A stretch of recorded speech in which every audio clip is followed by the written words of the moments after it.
주일 예배의 자리로 모이신 우리 존경하는 외북교회 성도님들, 삶과 가정과 섬기시는 일터 위에 하나님 도우시는 손길이 충만하기를 예수님 이름으로 축원합니다. 오늘은 제가 예화 하나를 이제 소개해드리면서 말씀에 들어가려고 합니다. 옛 어느 한 나라에 왕이 있었습니다. 이 왕에게는 한 명의 이 총애하는 충신이 있었어요. 근데 이 충신은 흔히 이야기하는 이 개천에서 용났다라는 말이 어울리는, 그러니까 별 볼 일 없는 그런 가문 출신이었지만은 정직함과 성실함으로 왕의 신임을 받는 그런 자리까지 오른 사람이었습니다. 여러분들 이런 드라마를 보면 이 왕의 충신이 있으면 그 옆에 또 누가 있습니까? 그것을 시기하고 질투하는 그런 사람들도 있었던 것이죠. 그래서 비천한 출신, 가문 출신의 이 사람이었는데 이 사람이 왕의 그 총애를 받으니까 그게 이제 시기가 나고 질투가 났던 거예요. 그래가지고 이 사람을 향한 이 거짓된 악의적인 소문, 그러니까 일종의 루머라고 하죠. 이 소문들을 만들어냅니다.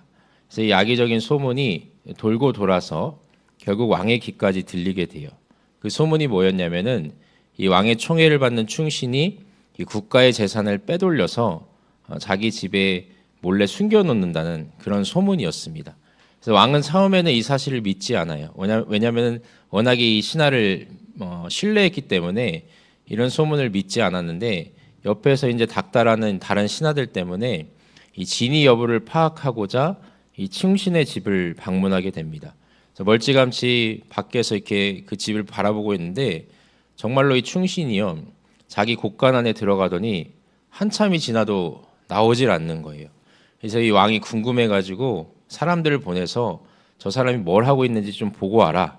그래서 이쪽에 사람을 보내서 보니까 보고 온 사람들이 왕에게 보고하기를 이 충신이 그 곳간 안에 들어가서 자기 집 창고 안에 들어가서 커다란 항아리 안을 한참이나 쳐다보고 있다라는 것이었습니다. 이에 왕이 화가 납니다. 야, 이 악의적인 소문이 진짜였구나. 이 항아리 안에 금은 보화가 채워져 있다라고 생각을 한 것이죠. 그래서 왕이 신하들, 병사들을 보내가지고 당장에 그 신하 충신과 이 항아리를 끄집어내라고 합니다. 그래서 병사들이 가가지고 이 신하와 이 항아리를 끄집어내서 이 항아리를 깨트렸는데요. 여러분 그 항아리 안에서 뭐가 나왔을까요? 정말 뭔가 금은 보화, 그동안 빼돌린 보물들로 가득했을까요? 이 항아리 안에서 나온 게 뭐였냐면은 헌옷 한 벌과 헌신 한 짝이었습니다. 왕이 당황했어요. 야, 이게 뭐냐? 그러니까 이 충신이 대답하기를 뭐라고 하냐면, 임금님, 제가 임금님 덕택에 나라의 높은 자리까지 올랐지만은 임금님도 저에 대해서 잘 알지 않습니까? 제가 별 볼 일 없는 가문 출신이었고 또 저에 대해서 너무도 잘 알고 있지 않습니까? 그래서 제가 나태해질 때 혹은 교만해질 때에 자기의 어려운 처지를 잊지 않기 위해서 이따금씩 자기가 그 옛날에 입고 있었던 옷들을 바라보면서 그 처음의 마음을 잊지 않기 위해 노력한다. 이런 이야기들을 임금님에게 드렸다고 합니다. 나라의 높은 자리에 올랐지만은 자신이 교만한 마음을 품을 때 혹은 게을러질 때에 열심히 일하였던 그 처음의 마음을 잘 지키기 위해서 그때 입었던 그 헌옷과 헌신들을 그 항아리 안에 잘 보관하고 있었다는 것이죠. 그에게 이 항아리는 처음의 마음, 열심의 마음, 겸손의 마음을 회복시킬 수 있는 그런 일종의 매개체였던 것입니다. 우리 성도님들 어떠세요? 각자 마음속에 이런 항아리 하나쯤 품고 사시리라 저는 생각이 됩니다. 나를 다시 열심 있는 자리로, 또 겸손의 자리로 돌아가게 하는 것이 뭐가 있을까요? 오늘도 이제 기도에 대해서 말씀을 나누려고 하는데, 이 주제에 맞춰서 이 예화를 적용해 보면은 나를 다시 열심 있는 자로, 열심 있는 기도의 자리로, 또 부지런한 기도의 자리로 움직이게 하는 우리 삶의 동기가, 또 신앙의 매개체가 뭐가 있는지를 한번 생각해 보시면 좋을 것 같아요. 저에게도 그런 기도의 항아리가 있습니다. 제가 사랑하는 조부님께서 갑자기 이제 사고로 하늘나라로 가셨는데 그때마다 제가 그때의 일을 겪고 나서 매일같이 하나님 앞에 애원하면서 기도했던 내용이 있어요. 뭐냐면 하나님, 우리 할머니만큼은 안 됩니다. 우리 할머니는 평안히 주무시듯이 그냥 그렇게 데려가 주세요.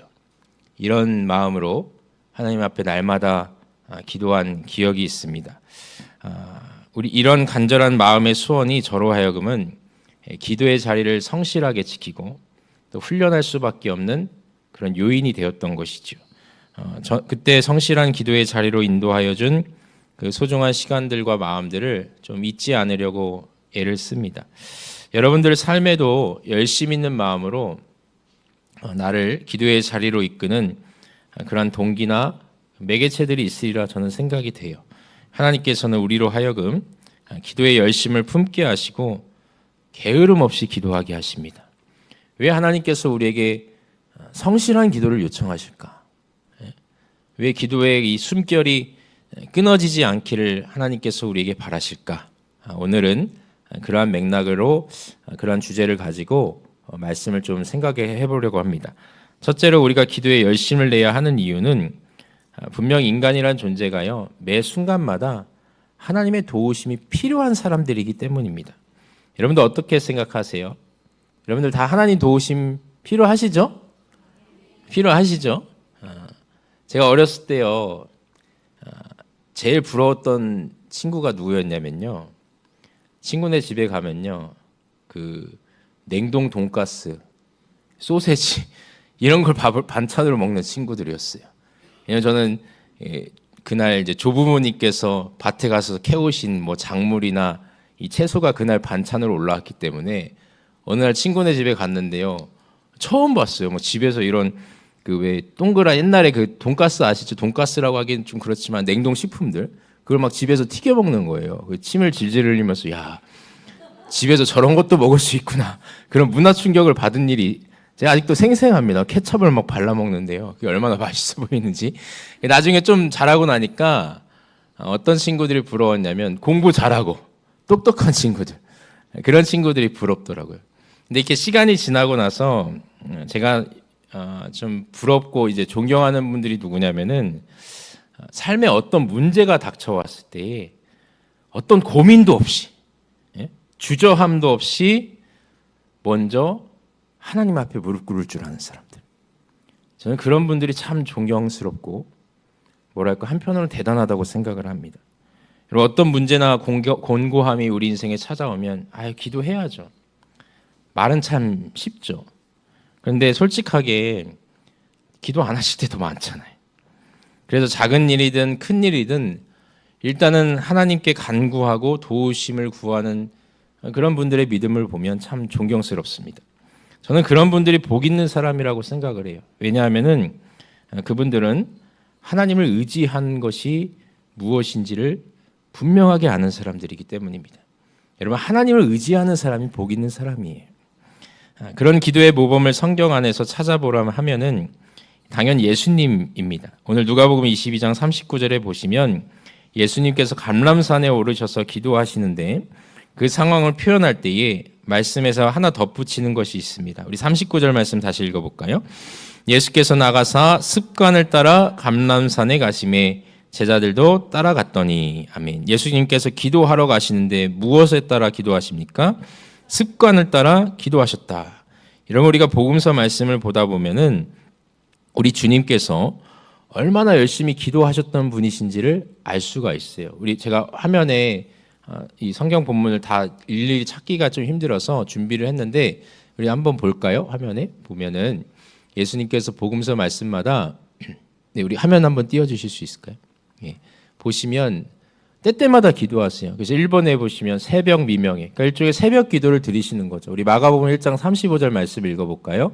새벽 오히려 미명에 예수께서 일어나 나가 한적한 곳으로 가사 거기서 기도하시더니 예수님 매일같이 아침마다 기도하시는 분이셨습니다.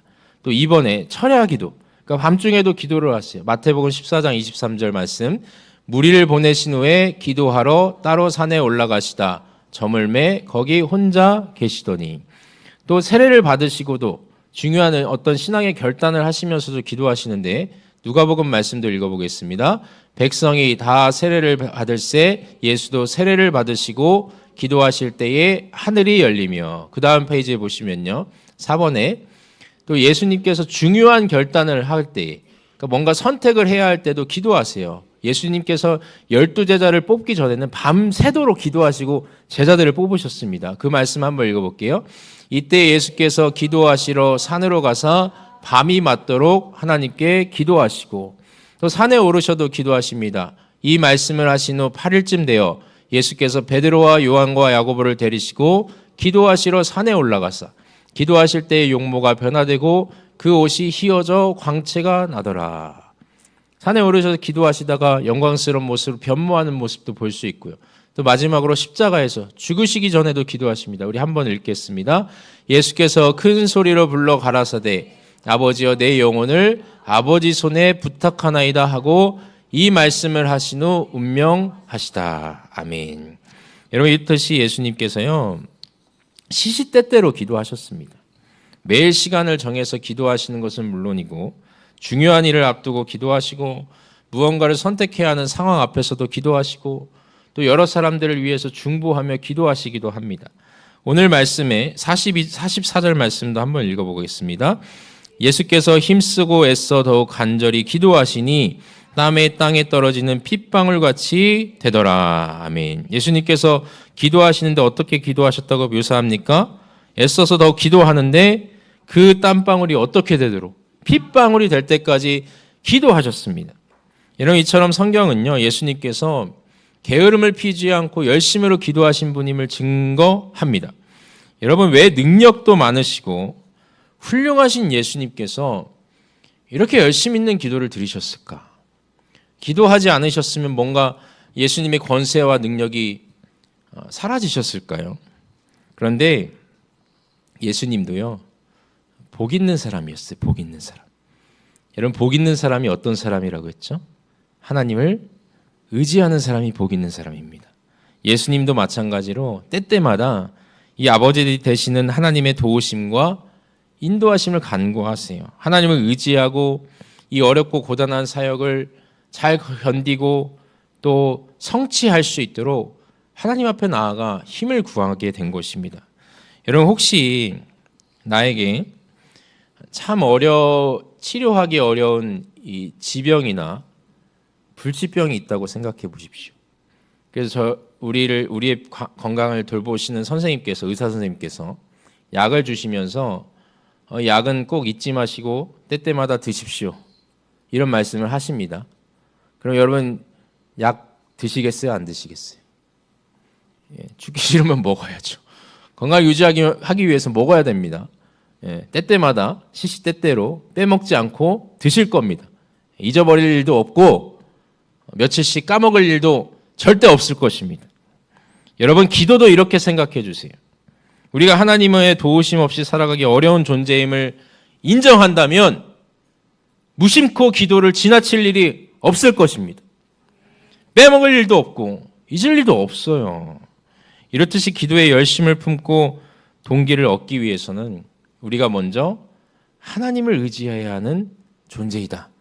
이것을 인정해야 한다는 것이죠. 그래서 말씀드렸듯이 작은 일이든 큰 일이든 먼저 하나님께 구하세요. 막 큰 일이 닥치면 그때 내가 기도해야지. 이게 아니라 아주 사소한 일이라도 하나님께 아뢰는 그런 훈련이 필요합니다. 주님 제가 이러한 일이 있습니다. 이러한 일을 앞두고 있습니다. 제가 어떤 선택을 하든지 하나님께서 가장 좋은 길로 인도하여 주시고 저를 하나님께서 사용하여 주시옵소서. 또 제 길을 예비하여 주시옵소서. 이런 짧은 기도라도 드리는 습관을 우리가 훈련할 수 있어야 된다는 것이죠. 그래서 이 훈련을 통해서 우리가 하나님을 의지하는 방법을 배우게 됩니다. 그리고 이렇게 습관이 되고 훈련이 된 기도가 반드시 우리 성도님들의 삶을 하나님께서 도우시고 역사하시는 복으로 강림할 줄 저는 믿습니다. 그래서 우리가 늘 하나님 안에서 하나님을 의지하는 방법, 또 하나님께 나의 소망을 드리는 이러한 어떤 기도의 훈련이 우리의 삶에 늘 일상적으로 있어야 된다는 그런 말씀이 있고요. 둘째로 우리는 이 시험에 들지 않기 위해 기도해야 합니다. 시험에 들지 않기 위해. 그래서 오늘 누가복음 22장에 예수님께서요 제자들에게 두 번이나 당부하시면서 하시는 말씀이 있어요. 우리 40절 말씀 읽어볼까요? 그곳에 이르러 그들에게 이르시되 유혹에 빠지지 않게 하라 기도하라 하시고, 또 46절에 보십시오. 이르시되 어찌하여 자느냐 시험에 들지 않게 일어나 기도하라 하시니라. 아멘. 여기서 예수님께서 말씀하시는 이 유혹과 시험은 제자들의 믿음을 흔들 만한 사건입니다. 예수님의 십자가 죽음인데 이 죽음을 앞둔 시점에서 제자들에게 앞으로 닥칠 환난과 어려움 속에서 믿음을 지키기 위해서 너희가 뭐 하라는 것입니까? 기도하라, 기도하라. 여러분 성경에서 말씀하는 시험이 그 여러 가지 의미가 있어요. 크게 이제 세 가지로 좀 생각을 해볼 수가 있는데, 첫째는 하나님께서 우리가 갖고 있는 이 믿음이 진짜인지 아닌지를 좀 확인하시기 위한 시험입니다. 대표적으로 이런 시험하면은 생각나는 게 뭐가 있으시죠? 창세기 22장에 가면은 아브라함과 이삭의 그 이야기가 등장을 하죠. 그래서 아브라함이 이삭을 제물로 바치는 사건의 그 22장 1절의 말씀에 보면은 하나님께서 아브라함을 시험하시려고 그를 부르셨다, 이렇게 기록을 합니다. 그러니까 이삭을 바치라고 말씀하신 하나님의 의도가 하나님께서 아브라함의 믿음을 한번 확인해 보기 위해서, 시험하시기 위해서 그를 부르셨다, 이런 말씀이죠. 이렇듯이 하나님께서 우리의 믿음을 확인하기 위해서 시험하시는 일도 있고, 두 번째로는 우리를 연단하시고 또 성품을 변화시키기 위한 시험도 있습니다. 그래서 삶에 찾아오는 이 시험과 환난 속에서 우리 인간이라는 존재가 필연적으로 배우는 것이 있어요. 뭘까요?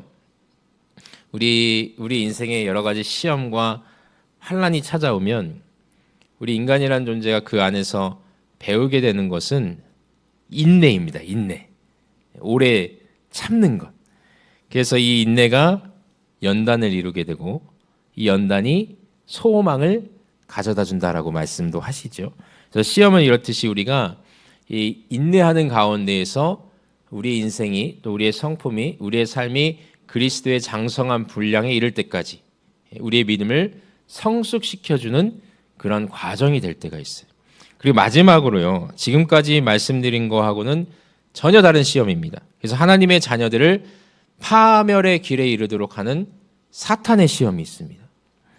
이런 마태복음 4장에 가서 보면은 예수님께서 광야에서 40일간 금식으로 기도하시면서 자신의 어떤 공생애 전에 그 믿음을 다시 한번 점검하실 때에 사탄이 와서요, 예수님을 세 가지 내용을 가지고 시험하십니다. 그 내용이 무엇이죠? 이 굶주린 예수님께 와가지고 이 돌덩이를 한번 떡으로 빵으로 변화시켜 봐라. 그리고 그걸 네가 먹어라. 그럼 배부르지 않겠느냐. 이런 시험을 하고, 또 예수님을 꼭대기 위에, 성전 꼭대기에 올려가지고 여기서 한번 뛰어내려 봐라. 그럼 천사들이 너를, 아버지 대신 하나님께서 너를 보호해주지 않겠느냐. 이렇게 시험하기도 하고, 또 높은 언덕 위에 올라가지고 나한테 한번 절해봐라. 그러면은 내가 이 발 아래, 이 세상 아래 보이는 모든 이 권세와 이런 능력을 너에게 허락해주겠다. 이런 세 가지 시험을 시험으로 예수님을 시험하는 것을 우리가 볼 수가 있어요. 여러분, 그런데 여기서 중요한 것은 뭐냐면은 이 사탄이란 존재가 참 무서운 거예요. 하나님의 독생자 아들이시면서 이 땅에 인간의 몸을 입고 오신 예수님조차 시험했다는 것입니다. 유혹했다는 거예요. 하물며 연약한 인간을 시험하며 공략하는 일이 얼마나 쉽겠습니까? 여러분, 그렇기 때문에 우리에게는 이 하나님의 시험과 연단을 잘 견디고 통과하기 위한 그 오래 참음의 기도도 필요하지만, 무엇보다도 우리를 유혹하는 이 악한 영의 세력으로부터 나 자신을, 우리의 영혼을, 또 우리의 믿음을 수호하기 위한 기도도 필요하다는 것입니다. 그래서 에베소서 6장에 이런 말씀이 있어요. 제가 읽어드릴게요. 6장 11절 12절 말씀인데, 마귀의 괴계를 능히 대적하기 위하여 하나님의 전신갑주를 입으라. 우리의 씨름은 혈과 육에 대한 것이 아니요 정사와 권세와 이 어두움의 세상 주관자들과 하늘에 있는 악의 영들에게 대함이라. 이런 말씀을 하시면서 18절 말씀에 제가 읽어드릴게요. 모든 기도와 간구로 하되 무시로 성령 안에서 기도하고 이를 위하여 깨어 구하기를 항상 힘쓰며 여러 성도를 위하여 구하라. 아멘. 여러분, 마귀의 괴계와 악한 영들의 유혹 속에서 우리가 건사하라면요, 성경이 말씀하시듯이 무시로 성령 안에서 기도하고 항상 깨어 있으라 말씀합니다. 여러분, 솔직히요, 우리의 신앙의 양심을 건드는 그런 여러 가지 유혹 앞에서 자신을 지키는 것이 쉬운가요? 어려운가요? 결코 쉽지 않습니다. 참 어려워요. 이번 한 번쯤은 괜찮겠지. 이 정도는 괜찮겠지. 수시로 넘어갈 때가 참 많아요. 그러한 유혹에 넘어가지 않기 위해서 이 기도의 숨결이 끊어지면 안 된다. 이런 말씀을 성경에서 곳곳에서 하고 계신 거죠. 여러분, 저는 악한 영의 이 유혹과 시험으로부터 열심히 씨름하고 고뇌하였던 그 사람을 좀 생각하면은 이 독일의 종교 개혁가인, 이따 오후에 좀 잠깐 나누겠습니다만은 이 마틴 루터가 생각이 나요. 마틴 루터.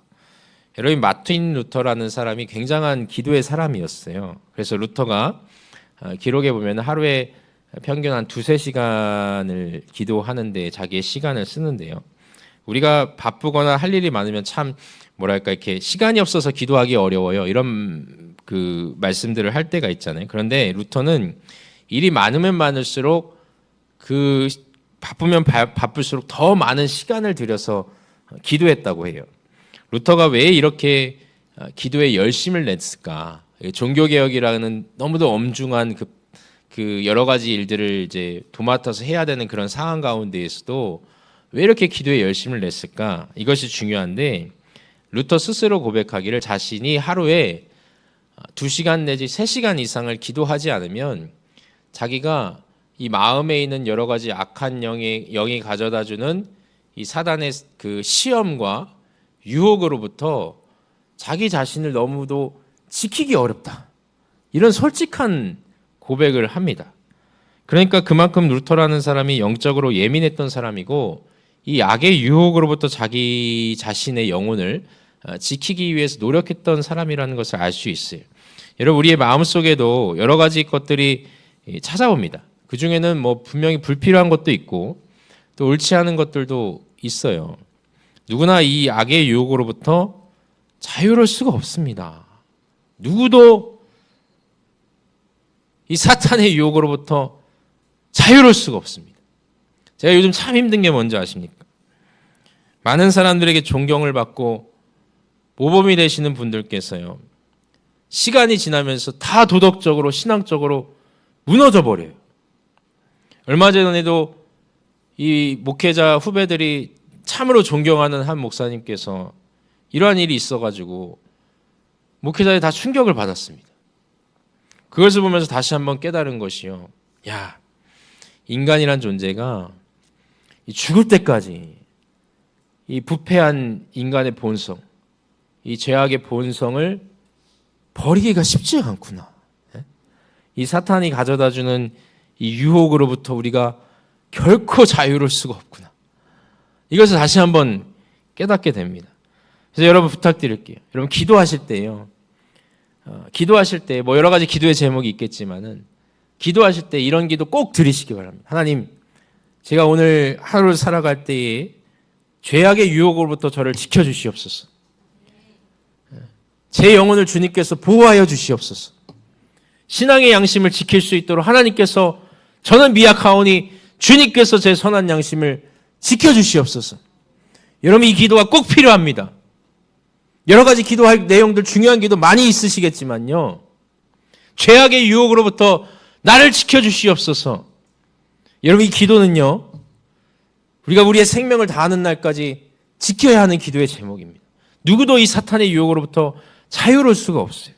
그래서 예수님께서 주의 기도를 가르치실 때 뭐라고 말씀하십니까? 시험에 들게 하지 마시옵고 악으로부터 우리를 구하여 주시옵소서. 이 기도를 드리라고 예수님도 분명히 우리에게 가르쳐 주셨습니다. 마찬가지로 여러분들 기도하실 때요, 꼭 이 기도가 우리의 마음과 입술에서 떠나면 안 됩니다. 악의 유혹으로부터 나를 보호하여 주시옵소서. 거기에 제가 넘어가지 않게 하여 주시옵소서. 이 기도의 아주 중요한 그 기도의 제목이 우리 성도님들 가운데 늘 뿌리 내리기를 예수님 이름으로 소망합니다. 여러분, 마지막으로 우리가 왜 이렇게 기도에 열심을 내야 하는가?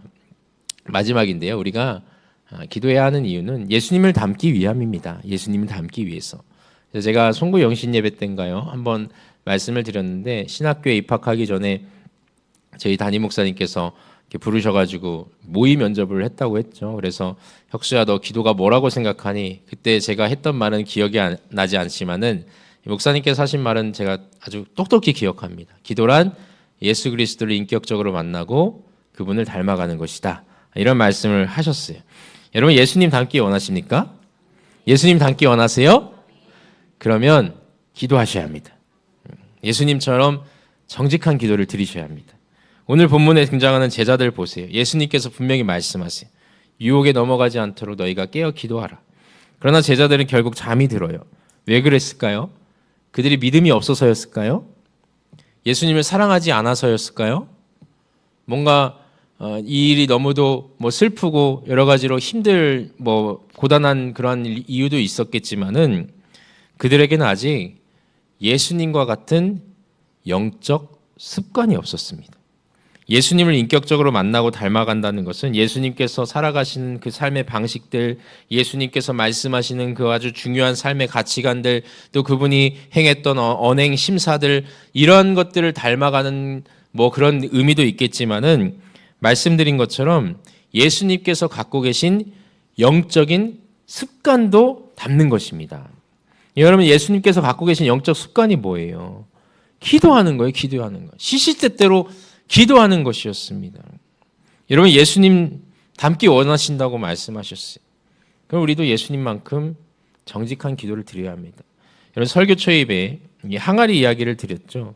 그 충신은 항아리를 바라보면서 지금 자신의 어떤 정직함과 이 성실함, 이 초심의 마음을 잃지 않기를 원했습니다. 열심히 있는 삶의 동기가 그 항아리 안에 있던 헌옷과 헌신으로부터 나왔던 것이죠. 여러분, 우리에게 가장 확실한 기도의 항아리는요, 예수님입니다. 예수님이 갖고 계시던 기도의 습관입니다. 신앙 안에서 예수님께서 정말 열심히 기도하셨던 분이었구나, 이것을 우리가 볼 수 있어야 됩니다. 이것을 깨달아야 합니다. 이것을 알게 되면은 우리가 기도를 안 할 수가 없습니다. 예수님도 저렇게 열심히 기도하셨는데, 시시때때로 쉼없이 기도하셨는데 우리가 뭐라고 기도를 안 하겠습니까? 그래서 부탁드리고 싶은 것은, 기도의 열심을 우리가 회복하고 싶으면요, 예수님께서 어떻게 기도하셨는지 성경을 통해서 눈을 읽어보시고 마음으로 묵상해 보시기 바랍니다. 그러면요, 아찔할 겁니다. 야, 내가 이러고 있을 때가 아니구나. 그리고 한편으로는 또 말할 수 없는 은혜도 받으실 것입니다. 야, 예수님께서 이렇게 열심히 기도하시고 날 위해 여전히 지금도 중보하고 계시는구나. 그럼 우리 내면의 저 깊은 곳에서부터 기도하고자 하는 그 열심 있는 마음이, 또 동기가 불일 듯 일어나리라 믿습니다. 이런 말씀을 정리합니다. 기도는요, 내가 하는 것입니다.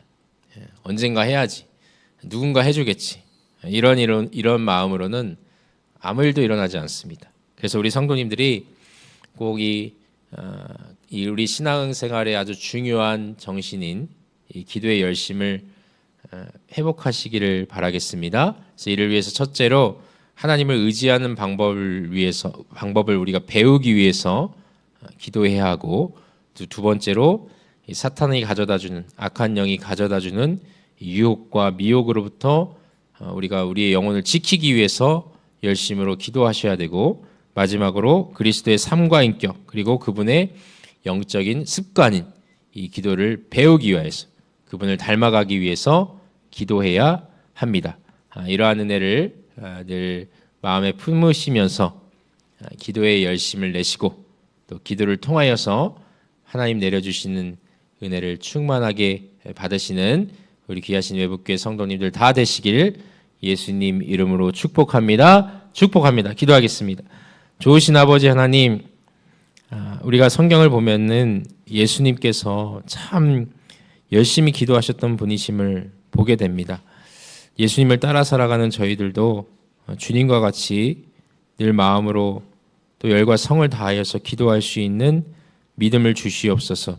기도를 통하여서 우리의 삶이 회복되게 하시고 우리의 병든 육신이 치유되게 하여 주시고 우리의 상한 심령이 은혜를 얻는 귀한 축복을 경험케 하여 주시고 주님께서 기도하신 것과 같이 우리가 늘 기도하며 악의 유혹으로부터 나 자신을 지키는 영성도 소유하게 하여 주시고 기도를 통하여서 하나님을 의지하고 하나님께 우리의 삶을 맡겨드리는 복 있는 사람이 되게 하여 주시옵소서.